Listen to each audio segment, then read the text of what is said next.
I'm having fun doing these live streams, our second one, and our aired videos. Yeah, happy to be here. Nice. Awesome. Well, thanks for joining us. And we have special guest Lauren on today. Hi, Lauren. How are you doing? Hi, doing good. How are you? Good, thanks. Tell us a little bit about yourself. Well, I'm just finishing my third year of BBA program, and I am also the sole proprietor of my own business called We Do More Journals. Awesome. What is We Do More Journals about? Yeah, I should have said that. So it's a sole proprietorship, and it's a social enterprise, which means that a large portion of the profits go directly to a charity of the client's choosing.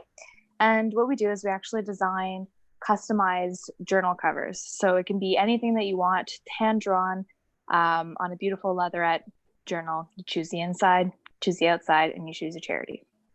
Love it. Oh, that's awesome. And the journals are like they can just be used as like a day planner and write your homework or whatever, like a diary, anything. There's no absolutely anything. Cool. I don't design the inside of them. I leave that up to the person to decide what they want to do in it. But of course, there are different styles of pages that you can get for specific things. So like dot journals are more for like drawing and keeping things organized, where there are like blank pages as well that you can use for drawing or writing, depending on what type of page you like to use to write on. And then there's also different sizes too, right? So very versatile. Awesome. So give us a little example about somebody who bought it and what you kind of did for the cover design. Okay, so recently I did up 3 journals for someone that I know, and I got one was just a picture, a simple picture. I should have taken a picture of it, but it was basically like a campsite. It was like a doodle, so it had a tent and some stars and the moon and just a little RV camper, and it just said "keep free" or something like that, and they were just using it as like their dream journal. Awesome. So there was that, and then the other one, she chose to get one for her husband, and she was like, I don't know what to write on it, so like you just take creative freedom. So I just wrote "be awesome," and they absolutely loved it, and it's just kind of in like a cool font and some bright colors, and they were just totally in love. So that's really sweet. Yeah, that is good. So I see Chad's here now. Yeah. Hi, Chad. How are you? Can you hear us? You have to turn your audio on. So for people watching that don't know, Lauren and Chad are engaged and they live together, so they're in the same house. With Wi-Fi. Yeah. Chad is new to Zoom, so we're just getting him set up here. So just while he gets set up. Now I can hear you. Okay, there we go. Hey, buddy. Chad. Hello. How are you doing? Good. Good. You know, Thanks for taking your time to kind of be with us here today. We just kind of went around the room and did a quick introduction. So for our viewers, would you mind just saying hi and telling us a little bit about yourself? Okay. My name is Chad Isaac. I am a business student in the BBA program. I'm also in my third year. I am the president of the Tabletop Gaming Club at St. Lawrence College. And I don't have too many other exciting things about me. Well, that's awesome. Okay. Just circling back a little bit, Lauren, how has the whole coronavirus affected your business? Like, has it really made a big impact on how you would normally go through your operations? Oh yeah, definitely. However, there are some other factors that have kind of come in and kind of slowed down business drastically. One of them being there was a large corporation who had ordered $600 worth of product back in July, and I had not received payment until yesterday. Oh, wow. So there was a large chunk of money just kind of held up in inventory, which kind of made it very difficult for me to purchase new books to be able to customize them and sell them to other people. So that kind of halted my business for a while. I could only do 1 or 2, maximum 5 journals at a time because I still have to buy the product and the materials and so on and so forth. But the coronavirus specifically has, I can't really operate with it because it's a lot of like delivering, like I'm not shipping my products, right? I deliver them and I put like the handwritten notes in it, and I make it very personal. But I can't really do that when, you're not allowed to see people, right? So I can still take orders, but they wouldn't be able to get them until this all blows over. Oh, wow. Okay. That's very serious. Yeah. Plus I can't go get the supplies that I need. Yeah. So which is like crucial. I'm kind of stuck. Yes. Yeah. Okay. Yeah. Unfortunately, that's kind of how it is right now. But I'm still kind of trying just to keep in touch with people and make sure that they know once this is done, it's going to be back up. Mm-hmm. For sure. I mean, I think that's the best that you can do is just letting people know that you're still out there. Your products are still available. It's just a little bit. And I think people are understanding given the circumstances. Oh yeah, absolutely. I totally feel the pain of small businesses. I mean, they must have it much, much worse than I do because they actually have like a storefront. So like, every time I have a chance to help support local, I will. Awesome. Yeah, I think that's great too. Supporting local businesses, small businesses too, just in general is going to be really important moving forward. Yeah, absolutely. I think what we can all do as consumers right now is shop locally if those places are still open. For example, this past weekend, I went to a local butcher that was still open to buy some beef. Just little things like that. Do that instead of supporting those bigger chains. So a little bit helps. So Chad, how are things going with you? How has this whole situation kind of impacted you, not only academically, but personally? It's definitely been a bump in the road, that's for sure. And I know a lot of people are feeling it as well, just in terms of this isn't really what we signed up for. Right? What we signed up. Like, I chose the college experience because I wanted something more hands-on. I wanted something that I could go to class every day, get to know my teacher, get to know my classmates, and be able to work with everybody and experience it. But now it's turning into a significantly more university experience in terms of it's really independent learning. Yeah. And I know that the teachers are making a lot of changes on their end to make up for that, and that's definitely appreciated. But it's got its pains for sure. And I know that it's an unavoidable situation. It's not like it's just the college has decided, oh, we're going to do it this way instead. It's nationwide, it's globally. It's not something that we can just, oh, this isn't what I signed up for, take it back to what it was. We all have to be toughing it out a little bit here. So. Yeah, it's definitely difficult. So I know that the three of you are in the BBA. I'm going into the BBA next year. We'll see how September comes, but so what does that look like? Like, because I know you're in exams right now, correct? Mm-hmm. Yes. So how have you managed that? So this semester, I think has been a bit harder and a bit easier for that in terms of it's a lot of math. It's a really math accounting heavy semester, which sucks because it's hard to learn it if you don't know it. But I think it's a little bit easier to study for it in terms of exams because there's less abstract concepts that you have to try and learn. And when you're looking at something like HR or marketing, a lot of what the teacher tells you in class, those little tidbits they have from experience, can be really fundamental to how well you understand it. As opposed to accounting, what you read in a textbook really is kind of how accounting is. So it's got its advantages and disadvantages to this particular semester. Right. Yeah. Interesting. I'll speak from experience. I actually just wrote and finished an exam this morning in my women in business course.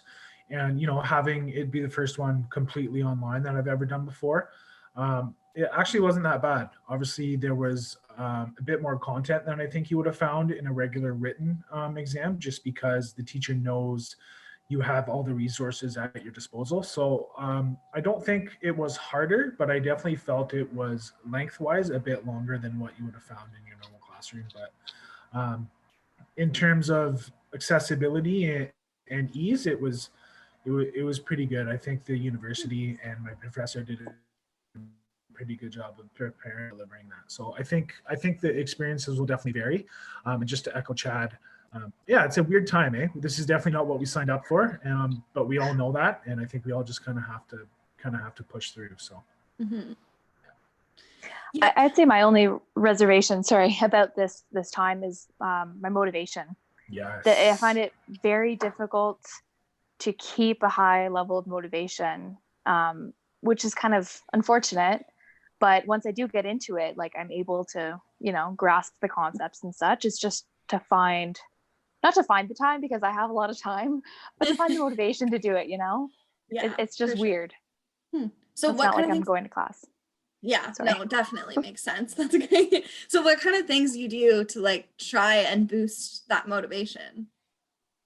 Honestly, I find a good workspace is very important, because without it, then you're just going to sit on the couch and try to do work, and then you can't really focus as much, and you've got distractions.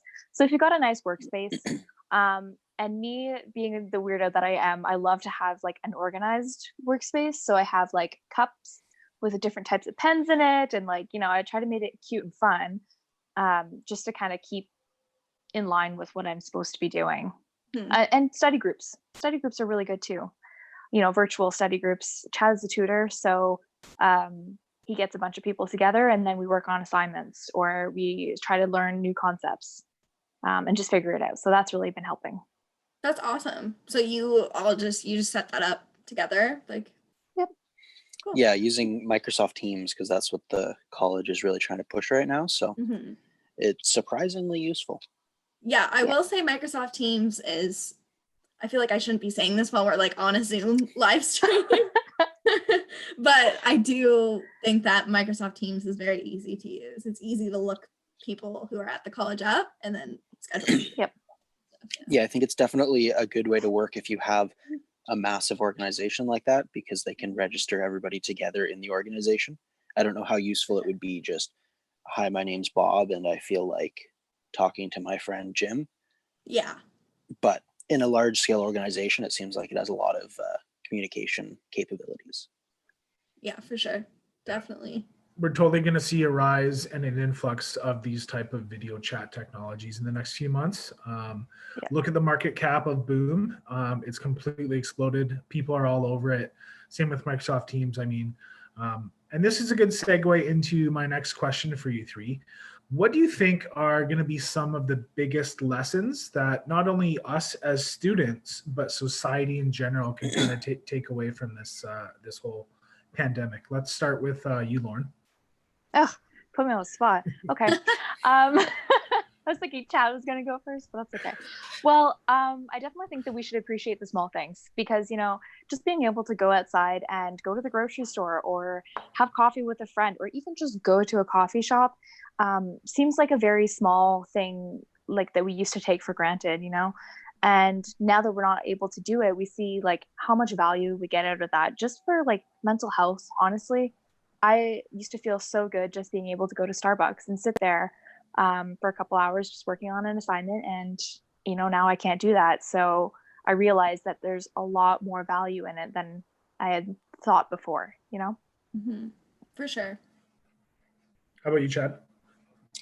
I think one of the big things, kind of for us as a smaller scale, but specifically for society as a whole, is the idea that out of sight doesn't mean out of mind. Because when you look at things like the SARS epidemic, it happened. They were working on a cure. It's the same coronavirus type of virus. And once everybody got better, they just gave up. Right? It's been how many years since SARS was a thing, and they stopped working on a cure for it, or at least haven't pushed nearly as hard. And so we don't have anything. And so something like this, where it's so extreme, should show that just because it might not be a problem anymore doesn't mean it couldn't be a problem in the future. And I know also along the lines of sometimes the best, most efficient way of doing something isn't always the way that it should be done. Because when you look at the number of masks and the number of things available to all these healthcare systems, the hospitals have worked around a just-in-time system of let's get everything exactly when we need it. We don't want to store anything. And then the moment things are put into a huge level of pressure, suddenly that becomes a huge problem because the hospitals don't have enough. The manufacturers don't have enough because everybody's working around, I need 5, let's make 5. And so I know even like Bill Gates has been talking about his foundation is going to be doing a lot of funding into potential vaccines and cures for it.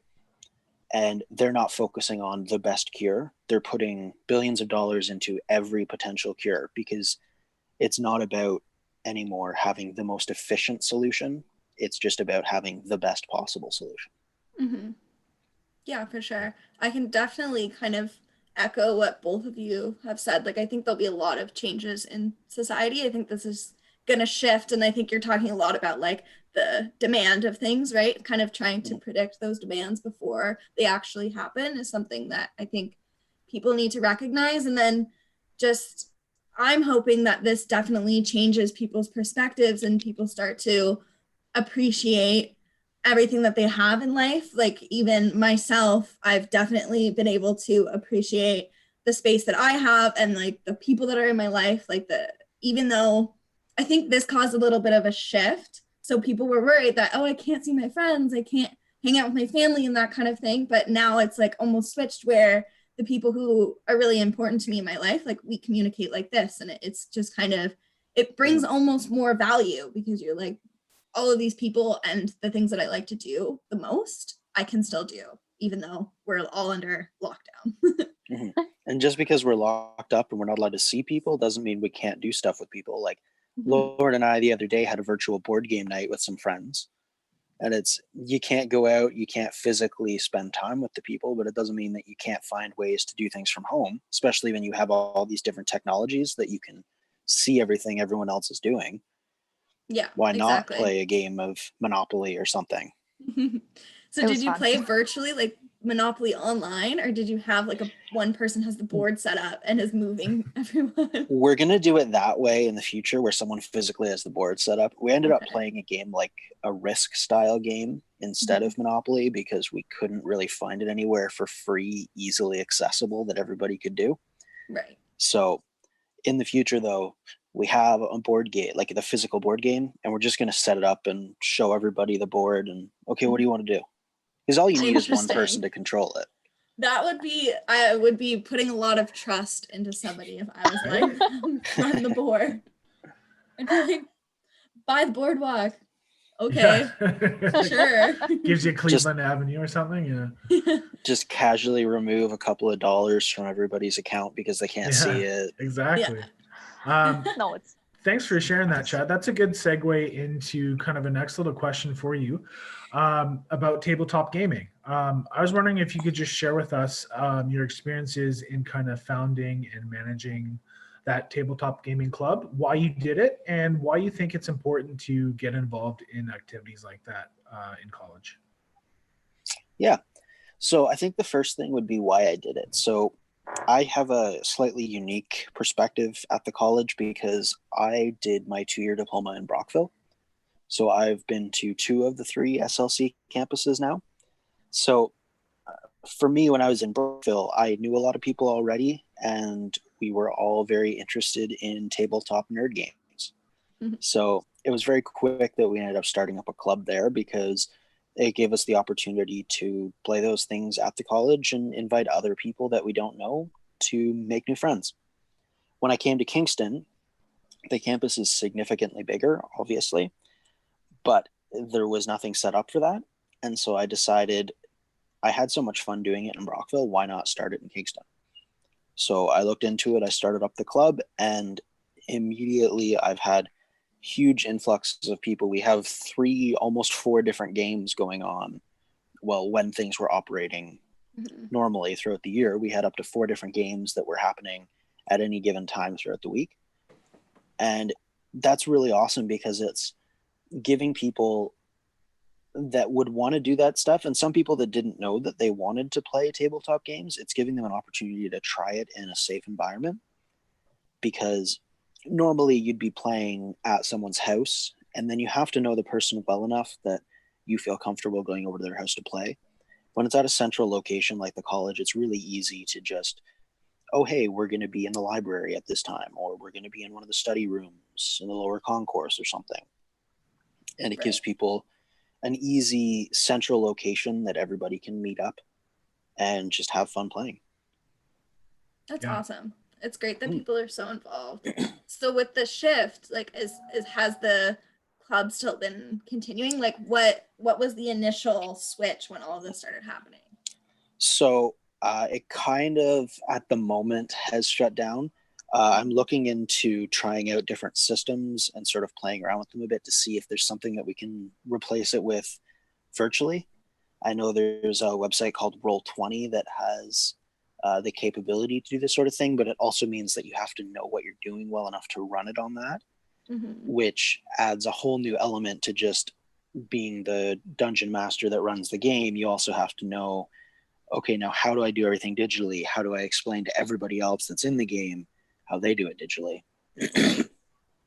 So it's unfortunately because we have all the time in the world to play these games right now. Yeah. But it can just make it a little bit more complicated trying to get together and do that. Well, I mean, kudos to you for continuing to try, because I do think that that's something that people or students would just really enjoy, especially during these times, is still having some of that like normality behind situations, things they like to do, right? And especially as things continue on and we get into the summer and stuff like that, it's even more important to have opportunities to do things. And even if we can't get outside, to simulate getting outside and having fun with other people, just opportunities that if you're sitting by yourself at home all day, every day, it's nice to have someone to talk to. For sure. So.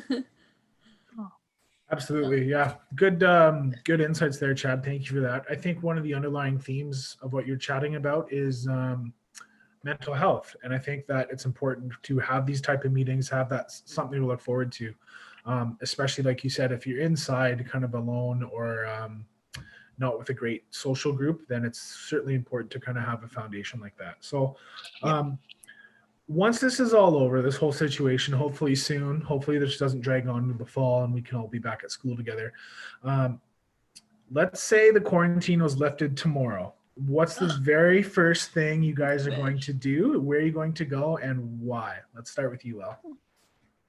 There's so much. I know, right? The first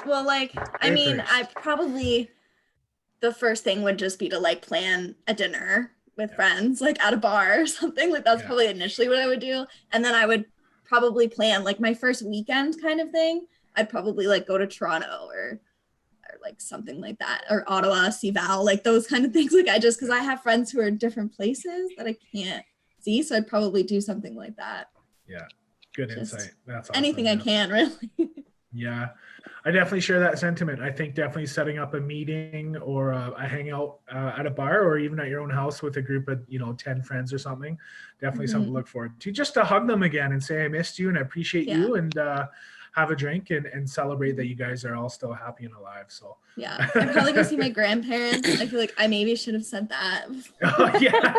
Over a bar? No. Go see my grandparents and my cousins. Awesome. And then I'll go to a bar after. Yeah. How about you two, Lauren? What's the first thing you're going to do? I'm going to Bed Bath & Beyond to choose my towels. Nice.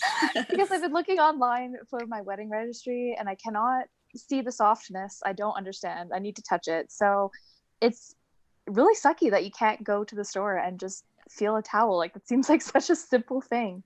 But yeah, that's going to be the first thing I do. And then I'll go hang out with people. Yeah, that's awesome. How about you, Chad?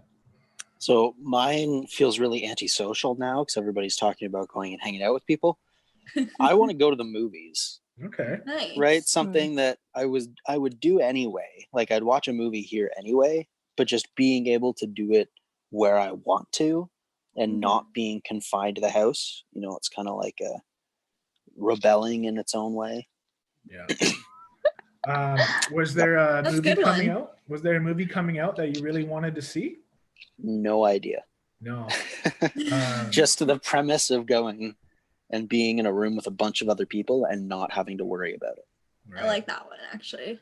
Yeah, I do too. I think this whole situation pushed the release of the new James Bond movie back. If anybody cares about James Bond, Yeah, I know that it's not coming out till November now, and we've already waited 4 years. So I need my James Bond fix. Yeah, I think it's it pretty delayed sad, like 15 years worth of Marvel too. So yeah. Good point. No, it's sad. A lot of movies have been pushed back. A lot of like book releases have been pushed back. Just everything's kind of like on hold. Yeah. I was Absolutely. so looking forward to the next Avatar movie. I'm not sure if that's supposed to come out this year, but I bet you it's been pushed. it was supposed to. Come out. I don't know when. I feel like it was supposed to come out in the fall though. I think it was December 2020 is when it was coming out, and Yeah. then 2021 and 2022, because they have 3 more they've filmed. Oh, really? Yeah, they were filming them consecutively. That's why it took 11 years for them to film them. They did the same thing that they did with Lord of the Rings. Is it still James Cameron directing all of them? Nice. Yeah. Nice. It's going to be interesting because I know like 6 years ago they were talking about they had to delay filming because they had to invent a technology so that he could go down in a little sub into the Marianas Trench and film down there. Okay. So, yeah, Why and would at you that need- point, Why would we because need he's footage James from Cameron. Because he's James Cameron. They can't recreate just a dark, empty space. They need to physically be in the dark, empty space. the deepest part of the ocean's planet? You're gonna go 2 miles below the surface to film a video. Sure, why not? Gotta love Hollywood. And then they're gonna digitally animate everything else into that space. They just needed the footage of the space. Mm-hmm. They did a documentary about the awesome. first filming part of it. Well, Avatar, if I'm not mistaken, is the most expensive movie ever made. Like the biggest budget, aside from Independence Day. So I think it cost them like $150 million just to make the first Avatar. Such a good movie, though. Like, I'm gonna rewatch it now. Yeah. I was just thinking, like, now that we're talking about it, I actually think I might watch it tonight. Nice. Yeah, it's a long movie. It's like 3 movies in one, but it's a good movie. Such a good movie. Yeah, it is. Good quality for 11 years ago too. Oh, it was. Well, that was in the documentary too. Was when they talked about how like that had never been done. Like basically everything they did, the quality they filmed it in, like all of it had never been done before. And then it was like, yeah. So then that was like everyone's trying to match it, but it's still like one of the top in the business, and it's crazy. Geniuses in the showbiz. Yep. But I guess after you kind of set the bar with the most profitable movie ever made with the Titanic, you kind of then break it with Avatar. You kind of have to take that time to make everything absolutely perfect. Yeah. Yeah. Because when people see James Cameron on something, it's okay. This is gonna be big. Yeah. Yeah, for sure. I agree. Too bad we couldn't get him to do a Star Wars movie. Awesome. Well, guys, before we let you go here, I just want to say thank you again for your time and sharing your thoughts and your struggles, what you guys are going through. It's great that you guys were able to join us and just kind of give us a little glimpse into your world. Is there anything else you'd like to share or say before we kind of sign off for the day? Well, whoever's listening to this, I definitely want to say thank you to all the first line workers and healthcare workers who are risking their lives. I'm sure a lot of parents and even alumni are out there, risking their lives for us. So thank you. Agreed. Very well said. Thank you, Lauren. That's awesome. Yeah. Okay, guys. I'll echo that sentiment, but I will also add that it's been nice being on here, just something to do. It hasn't been extremely long, but it's always nice to have new things when every day feels like it's the exact same. Yeah. So thank you for having us. Thank you. Yeah, well, appreciate thank you for having you on. It's really fun to chat and just socialize and be together. I do want to say to anyone who's watching and listening, just stay safe, wash your hands. We're all in this together. I think that's my biggest thing too, is that nobody's alone in this. We're all in it together and it'll pass. Yeah, absolutely. Well, for sure. And again, thank you too for joining us, Elle. Always a pleasure to talk with you. And thanks for watching our second live stream, guys. And tune in next week for another episode. Thanks for watching, and stay safe, guys. Everybody have a good day. Bye.